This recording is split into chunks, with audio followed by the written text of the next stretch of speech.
Hello, my name is Rodney McClung. Today we'll do a brief demonstration of our Quickpull puller.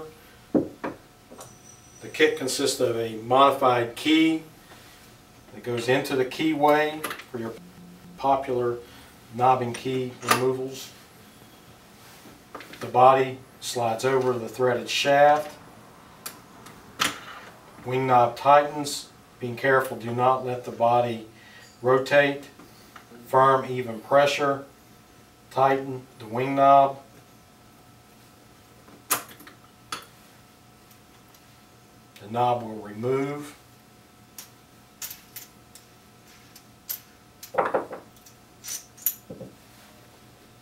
With our release pick, go down the spline of the key, lifting up on the number 1 tumbler, and the key will retract from the knob. Prepare the lock as required, reinsert. That concludes our demonstration of the Quickpull.